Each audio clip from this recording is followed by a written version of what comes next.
Ya, Bismillahirrahmanirrahim. Assalamualaikum warahmatullahi wabarakatuh.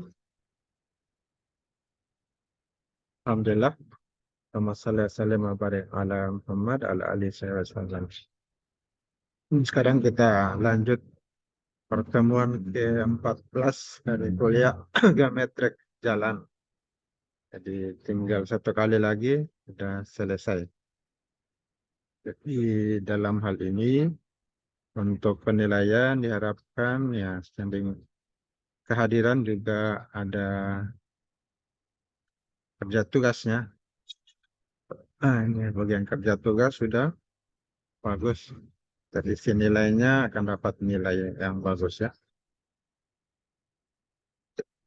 Jadi, tinggal diisi tugas-tugasnya. Kalau pertemuan kali ini tugasnya ada tugas 12, ada yang 14 ini ada tugas 13 juga. Terakhir 14. Ini tugas 12 bisa dilihat di sini. Ini tinggal dijawab saja. Sebelumnya terkunci ini karena sudah habis sewanya 1 bulan. Sekarang sudah dibeli kembali lagi harddisk 103, jadi Google buka kembali. Silakan di sini apa yang dimaksud jalan,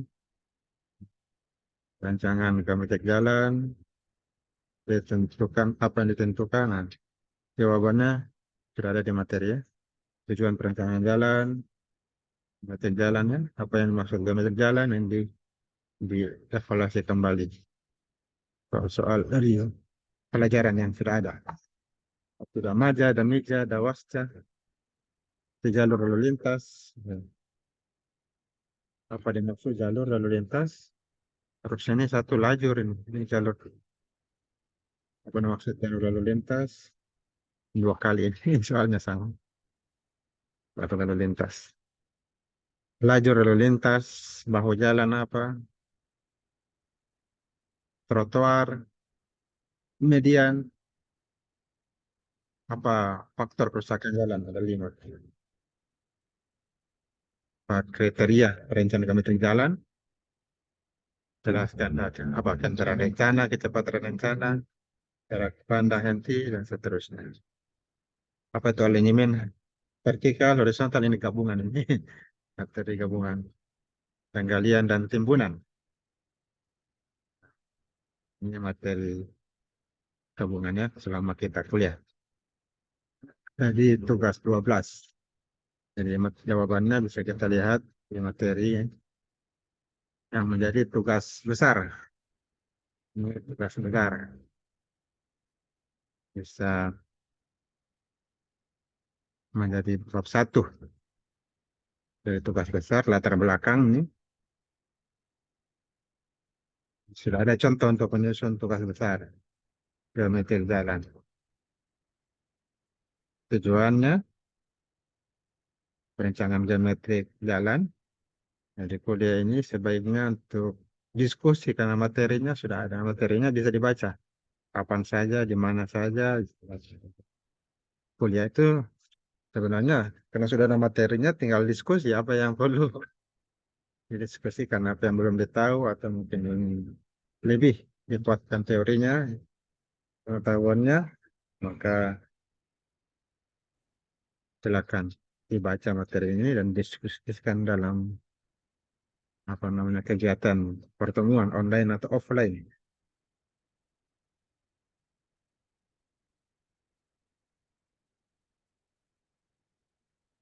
Nah, temannya ini yang mau masuk ya silakan.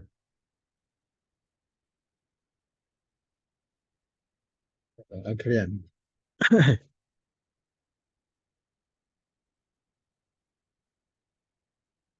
Nah, ini materi ya.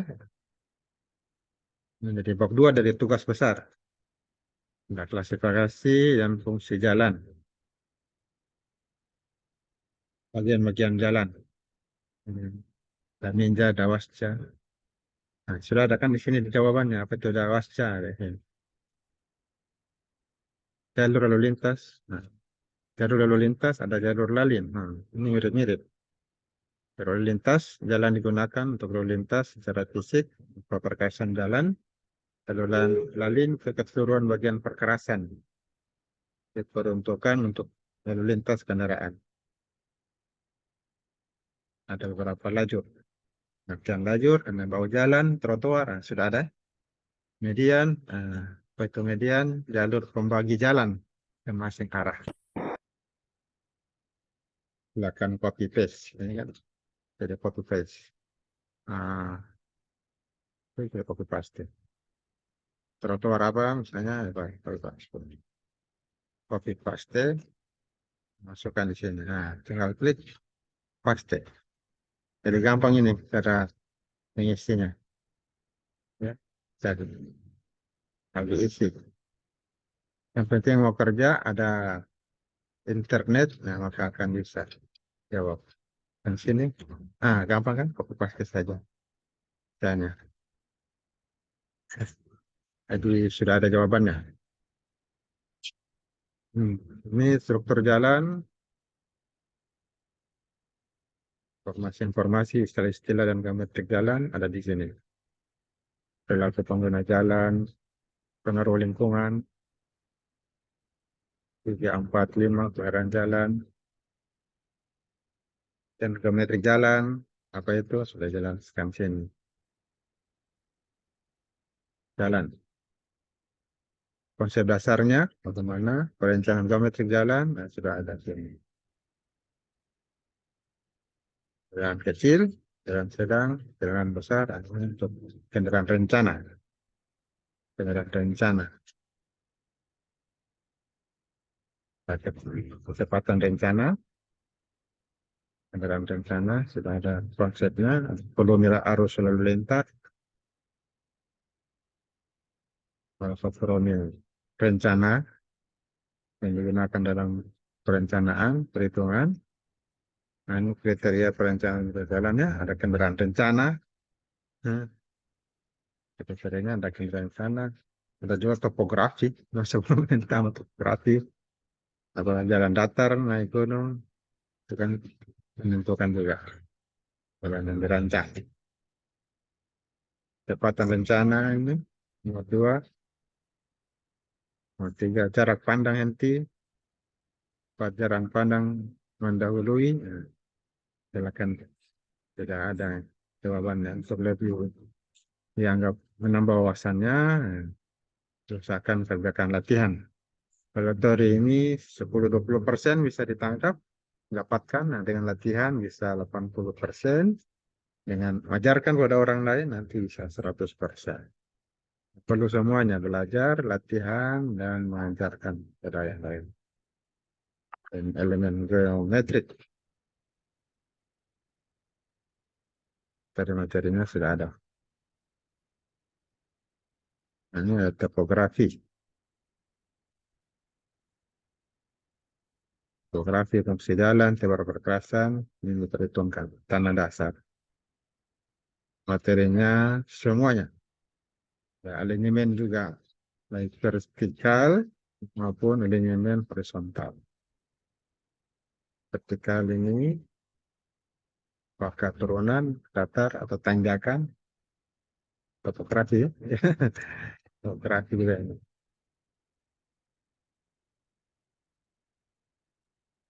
Di tanah dasar, keadaan medan, fungsi jalan, muka air banjir, pelandaian yang masih memungkinkan. Ini alignment vertikal.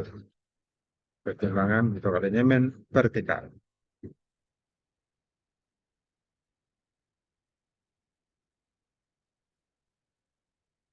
Dengan presentasinya, pelandaian, pelandaian jalan, kecepatan. Lengkung vertikal. Alignment vertikal ada lengkung vertikal. Lengkung. Itu berbentuk parabola. Ada pembahasannya 3.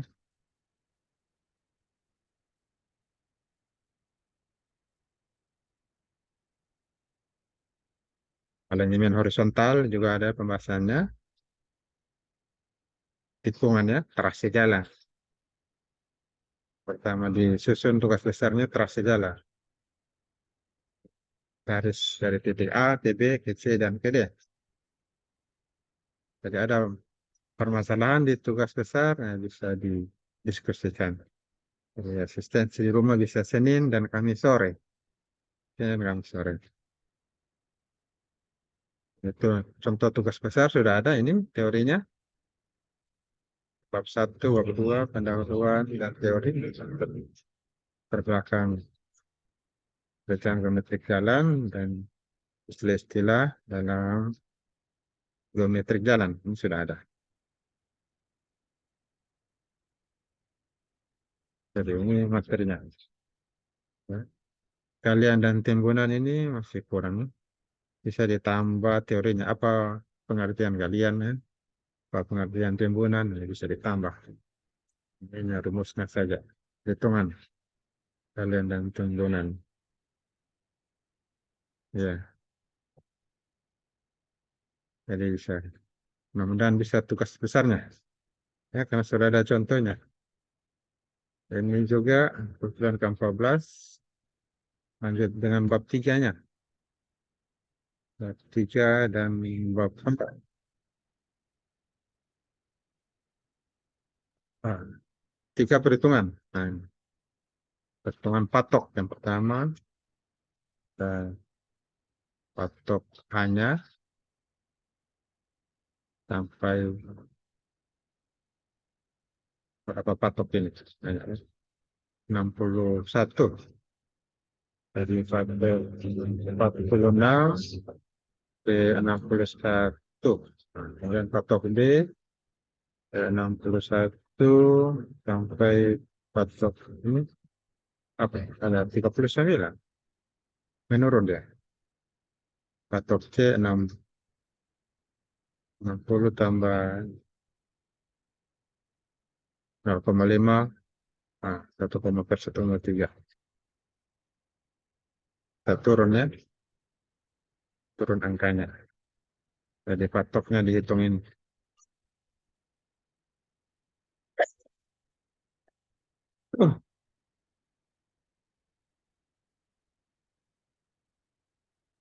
Setelah perhitungan patok, ini ditabelkan,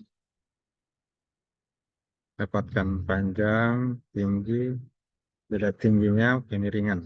Kemiringan itu beda tinggi dibagi jarak. Jaraknya 100 meter terpatok. Ya. Beda tingginya 0,35 ya, dibagi 0,375. Baik, tabelnya C. Kemudian pemilihan golongan medan. Nah, golongan medan A, AB, A ke B. Ini diketahui untuk kota A, D1 sampai D4. Kan. Sekian meter, dari 70 meter sampai 40 meter. D1 70, D2 360, D3 320, D4 110. Hitung. Nah, ini perhitungannya dapat 10%.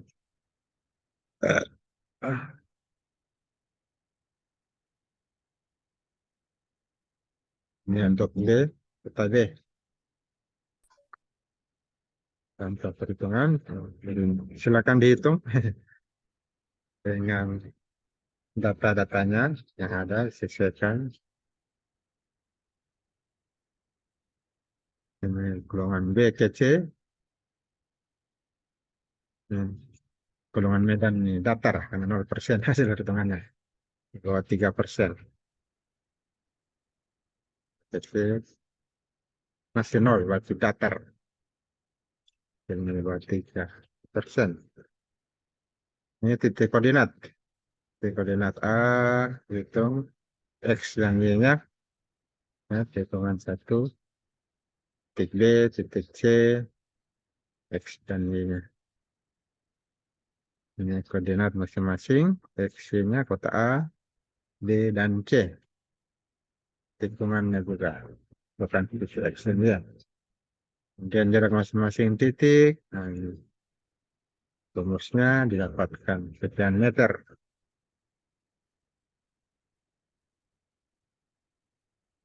Ini jarak kuartal tikungan disimpulkan ini dalam tabel A PT1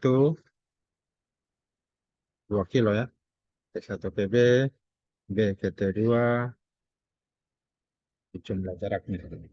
Selanjutnya alinyemen. Nah, alinyemen horizontal, rumusnya tikungan satu ya. Dan ini tikungan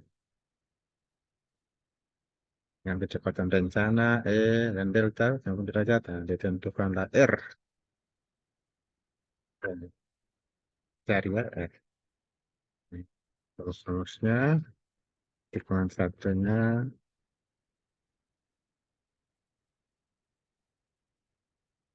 dapatkanlah rumusnya S 0,65. Oke, jadi dalam perhitungan ini diselesaikan. Rumit juga ini kalau dihitung-hitung. Harus dipraktekkan ini cara menghitung ini. Ada beta, ada alfa, hmm, rumusnya. Dapatkan ini 172 meter kalau hitungannya. Lingkungan peralihan, ini lagi lingkungan peralihan juga ada rumusnya. LS, hmm, panjang lengkung. P, pergeseran, posisi lintasan. Sudah ada ini. Rumusnya. PL dicari, P dicari. LS dan P. Ini sudah ada rumusnya. Jika dihitung, nah, hitung, dapatkan 202 PS-nya ini. Hmm. Terus. Kemudian pelebaran perkerasan pada lengkung horizontal. Ini rumusnya B. Lebar perkerasan pada tikungan. Lebarnya dihitung. B aksen tikungan ini. Tikungan ini lebar kendaraan. B lebar B aksen tikungan, B lebar kendaraan. B radius, B jarak. Dapatkan ini menggunakan Z. Kalau Z ini lebar tambahan, penjelasan rumusnya.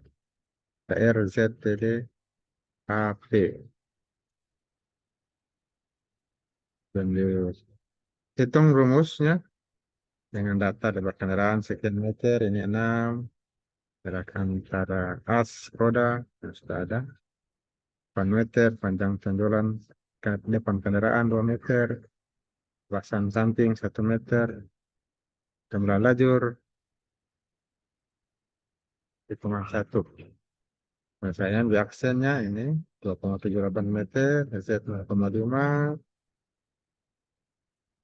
Y 0,1, KB 1,78. Jadi pelebaran yang diperlukan 0,78. Ini bonus weight. Jarak pandang, nah ini juga dihitung jarak pandangnya, tidak ada rumusnya. Pelandaian relatif, I, pelandaian itu kemiringan I. Jarak pandang mendahului JD. Rumusnya, JD sama D1, sama D2, D3, tambah D4.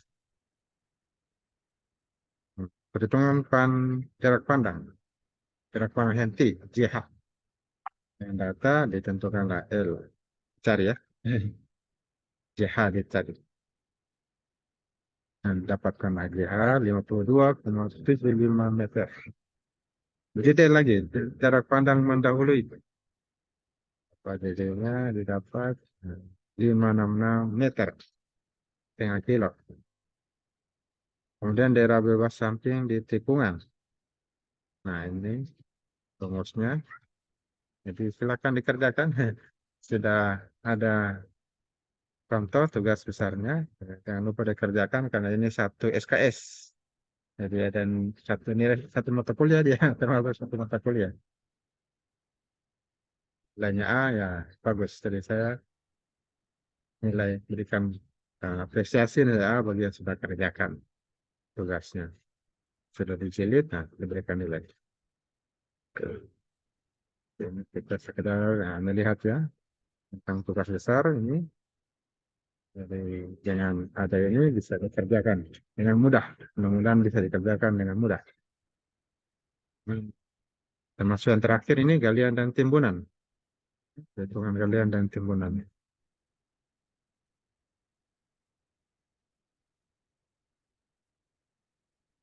Net dari volume galian dan volume timbunan. Kalau ada galian, ya dihitung galiannya. Kalau ada ditimbun, ya dihitung timbunan. Ya. Ini teorinya ya. Jadi ada perhitungannya juga. Kesimpulan ini, perhitungan jadwalnya mutlak dalam hal ini, perencanaan geometrik jalan, yang merupakan bagian perencanaan jalan yang dititikberatkan pada perencanaan bentuk fisik, dapat memenuhi fungsi dasar dari jalan, yaitu memberikan pelayanan yang optimal pada arus lalu lintas. Geometrik tentang geometrik ini. Ini yang meninjau aspek-aspek perencanaan, bagian-bagian jalan, ada trase jalan, lebar jalan, tikungan jalan, landai, dan jarak pandang. Ini direncanakannya ada trase lebar, tikungan, landai, dan jarak pandang. Kombinasi bagian-bagian tersebut sesuai dengan tuntunan dan sifat-sifat lalu lintas, tujuannya menciptakan hubungan efisien antara waktu dan ruang dengan kendaraan untuk mencapai efisiensi, efisien, aman, nyaman, dan optimal. Dari ini tentunya perencanaan jalannya harus efisien, aman, nyaman, dan optimal, dan layak secara ekonomi. Layak ekonomi. Ini linimen horizontal, tidak cukup bagian linimen saja yang memenuhi syarat, tapi seluruhan bagian harus memberikan kesan aman dan nyaman. Dan lingkungan yang terlalu tajam, kombinasi lingkungan yang tidak baik, itu akan mengurangi kapasitas jalan, mengurangi kenyamanan, dan mengurangi keamanan pengguna jalan. Terus, perencanaan vertikal selalu mempertimbangkan kondisi lapisan tanah dasar. Ya, tinggi, muka air banjir, tiga muka air tanah, pertimbangkan fungsi jalan, nah, landaian, dan keadaan medan. Kalau dengan vertikal ya. Nah, ini saran-saran. Terakhir ada juga saran. Ada kesimpulan, ada saran. Nah, ya, silakan dibaca-baca. Ada materinya.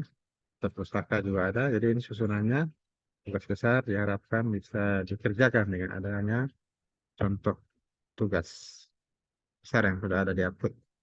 Ini bisa juga di copy ya file-filenya. Bisa dikerjakan, mudah-mudahan bisa dikerjakan. Tapi sampai sekarang belum ada kerjakan ya.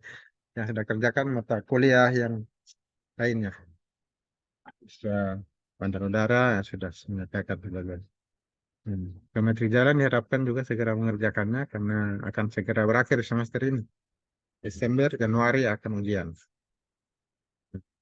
Ya Pak, Dan baik. diharap, ya. Selanjutnya ya, diharapkan sambil mahasiswa menjadi teknokrat bisa merancang geometri jalan juga punya karakter yang baik, punya akhlak. Nah, kita ambil hikmah bagaimana karakter para nabi, khususnya Nabi Yakub dalam kehidupan kita hari ini. Apa yang bisa kita amalkan dari kisah Nabi Yakub. Ini, nah, kisah Nabi Yakub, di mana beliau ini adalah anak dari Nabi Ishak alaihissalam. Nah, Nabi Ishak ini anaknya Nabi Ibrahim alaihissalam. Ini nabi-nabi yang keturunannya menjadi para nabi. Kakeknya nabi, ayahnya nabi, anaknya nabi. Jadi berkah keluarganya. Nabi Yakub ini diutus kepada kaum Kan'an yang mana mereka durhaka pada Allah Ta'ala. Terlalu menentang aturan Tuhan. Nabi Yakub alaihissalam adalah seorang anak yang patuh dan kecil berbakti pada orang tuanya. Nah, bisa kita jadikan pelajaran, kita juga harus seperti itu. Kalau menjadi orang yang akhlaknya baik, nah, bisa mencontoh akhlak para nabi, Nabi Yakub, nah, masa kecil, siswa, mahasiswa, ya, dia menjadi orang yang patuh pada orang tuanya, berbakti pada orang tuanya. Lalu mendengar orang tua. Nah, kalau Nabi Yakub ini dia punya saudara kembar namanya Isu. Nah, saudara ini selalu sirik, selalu iri dia, dengki dengan Nabi Yakub, satu membenci. Dia tidak senang sebenarnya Nabi Yakub, selalu iri dengki. Dan itulah kondisinya, ya. Orang-orang ada yang memiliki sifat iri, dengki, ya itulah fakta yang terjadi. Sampai hari ini juga masih ada orang seperti itu. Nah, ini bersaudara tapi seperti itu. Tidak mau saling berbagi, tidak mau saling menghormati. Yang punya, dia yang mau semuanya. Tidak mau mengalah, nah, sebagainya. Nah, kemudian Nabi Yakub ini menyampaikan pada ayahnya, Nabi Ishak, wahai ayahku, aku minta nasihat. Apa yang baiknya aku lakukan terhadap saudaraku? Isu itu ya. Yang selalu bully dia. Selalu bully. Masa sekarangnya bully. Lalu diberikan nasihat oleh ayahnya, Nabi Isa alaihissalam, agar dia hijrah. Pindah tempat ya. Hijrah itu berpindah tempat di sini. Pergi ke tempat pamannya, Laban, di daerah Irak. Padan Aram, Irak. Nah, kemudian didoakan, semoga Allah meninggikan derajatmu dan memberkahi perjalanan. Dan dilakukanlah perjalanan. Nabi Isa melakukan perjalanan menuju ke Irak. Dari sana dia tinggal dan besar. Dan dengan izin Allah, kemudian Nabi Yakub alaihissalam jadi orang yang baik, maka menjadi nabi. Penerus ayah dan kakeknya yang melanjutkan dakwah kepada masyarakat. Nabi Yakub alaihissalam ini sangat menyayangi anak-anaknya. Ada 12 anaknya. Banyak ya. Dan selalu berpesan pada mereka, wahai anak-anakku, Allah Ta'ala telah memilih agama ini bagimu, maka janganlah mati kecuali dalam keadaan Islam, untuk Islam. Nah, luar biasa. Di zaman Nabi-Nabi sebelumnya, sebelum Nabi SAW, Nabi Muhammad SAW sudah ada Islam. Jadi semuanya Muslim. Islamnya. Dan Isa juga penganutnya, pemeluknya Islam. Semuanya Islam, penganut para Nabi. Bahkan para Nabi ini, beberapa Nabi dalam Al-Quran menyatakan, janganlah kamu mati kecuali dalam keadaan memeluk Islam. Wala tamutunna illa wa antum muslimun. Janganlah kamu mati kecuali dalam keadaan Muslim. Nah, ini hikmah yang bisa kita ambil, terlalu patuh pada nasihat orang tua, ya, dengar orang tua. Jangan membantah orang tua. Orang tua kita bagaimanapun, ya, dia tetap orang tua kita. Itulah orang tua kita, maka kita harus mendengar pada orang tua. Kalau salah, kita nasihati dengan cara yang baik. Tidak dengan kasar, bahkan ada yang pukul, ada yang membunuh orang tua. Di televisi, wah, nauzubillah. Kita harus patuh nasihat orang tua. Kemudian sesama saudara tidak boleh benci, ya, tidak boleh saling menyindir, iri, dengki, saling membuli, ya, tidak boleh, harus saling menghargai, menyayangi. Itu juga kalau perselisihan terjadi, ya lebih baik mengalah, mengalah dan menjauh. Nah, seperti Nabi tadi, dia mengalah, dia berhijrah ke pamannya, pamannya. Itulah bisa kita ambil hikmah dari kisah Nabi Yakub alaihissalam. Ya, semoga kita istiqomah, ya, bisa menerapkan akhlaknya. Ya, ini ada zikir yang biasa dibaca pagi dan petang. Raditu billahi robba, adil islami dina, Nabi Muhammadin sallallahu alaihi wasallam nabiya. Kami ridha Allah sebagai Rob, sebagai Tuhanku, Islam sebagai agamaku, dan Nabi Muhammad SAW sebagai nabiku.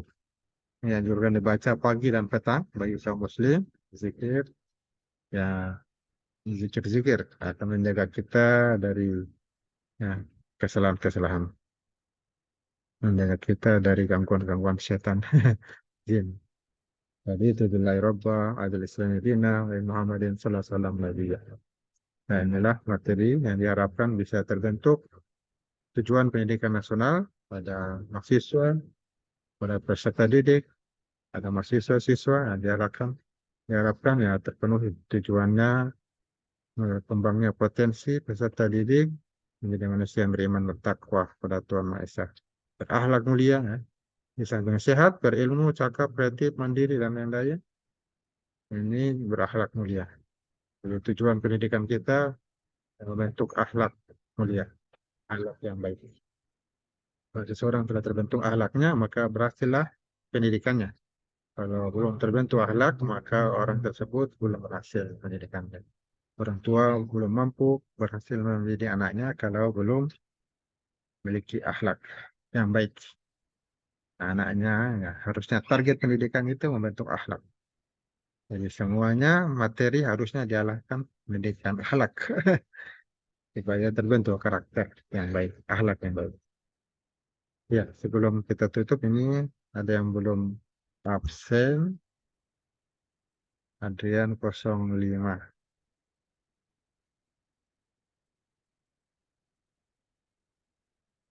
04.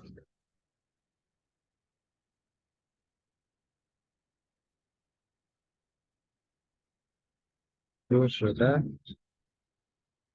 kalian jadi pasif, Ya, kalian ini Pak. Baru masuk, Pak. oh iya, berapa NPM-nya Alan? Du- Oh, 10-20, Pak. 20. Ya. Kasih, Muhammad Pak. Nur, ada lagi? 24 Pak, 24. Nah, itu apa? 24 Pak, 24. Iya, ya sudah, tidak ada lagi yang absen. Sudah yang hadir ya. Silakan dikerjakan tugasnya, ya. Tugas 12, 13 dan tugas-tugas lainnya supaya dapat nilai nilai A. Mana itu satu nilai. Jadi ini bisa kita lihat dan sudah kerjakan nilainya, tugasnya. Ya, sampai 4, 5, 6, 7 ini sudah 15, 20 hanya dapat nilainya. Saya udah dapat nilai A ya. Yang ujian UTS saja, UAS, nanti dapat nilai A. Nah, untuk evaluasi pembelajaran ini diharapkan masih seisi ya. Ini baru satu orang. Ada evaluasi pembelajaran ini untuk menilai proses pembelajarannya. Mana yang baik dan mana yang tidak baik. Yang baik akan dipertahankan, jika yang mengajar saya, yang buruk akan saya perbaiki. Ini apa namanya? Google Form-nya. Google Form yang harapkan bisa diisi. Ya, ini bisa dilihat hasilnya. Nah, ini evaluasi pembelajarannya. Bisa diisi.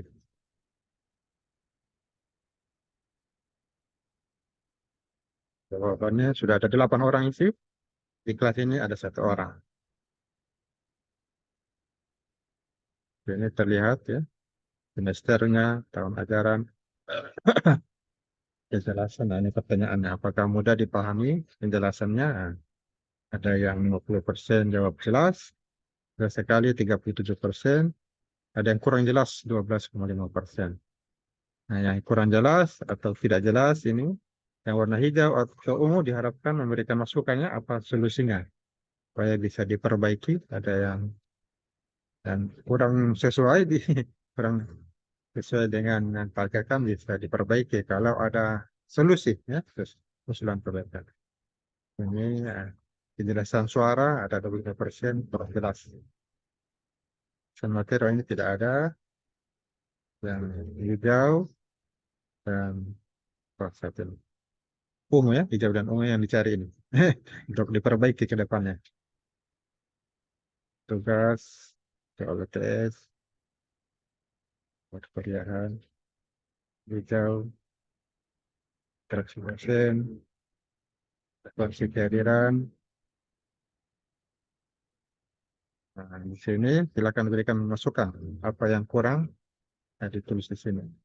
Masuk mungkin ada variabel yang kurang, apa yang perlu diperbaiki tapi tidak ada di sini, nah, bisa dimasukkan variabel apa, sehingga bisa dimasukkan lagi ke depannya. Ini cuma doa ini harapannya. Kumpul tugas dapat nilai, ya sudah tadi tuh. Kumpul tugas dapat nilai. kebetulan ya bosan mengajarkan ilmu. Ini saran apa? Masuk offline lebih banyak daripada online. Banyak hitungan lebih efektif. Oh, sukanya offline. Jadi bisa juga kalau disepakati offline. Dan offline-nya bisa di rumah kan, Senin dan Kamis itu sudah saya umumkan waktu kerja tugas. Jadi bisa Senin dan Kamis sore ya offline-nya saya ke rumah. Langsung apa diskusikan apa namanya tugas besarnya. Jadi bisa online bisa offline. Offline bisa kalau kuliah cuma 1 kali, kalau asistensi tugas besar 2 kali. Senin dan Kamis sore. Jadi lebih banyak sebenarnya offline. Cuma mahasiswanya yang belum datangnya, belum kerjakan tugas. Saya diharapkan, saya kira mahasiswa kerjakan tugasnya supaya bisa dipahami. Lainnya bisa dilakukan. Ya. Kira demikian kuliah kita. Ada yang belum absen ini? Ada yang mau diskusi? Ya. Ini sudah di absen semua ya. Ya, kita sudah semua di absen. Kalau tidak ada lagi yang dibahas, lebih pembahasnya bisa langsung di rumah atau di kampus ketemu. Kita cukupkan dulu sampai sini. Atas kurang lebihnya, mohon maaf. Kita ucapkan tutup dan mengucapkan hamdalillah, alhamdulillah, rabbil alamin.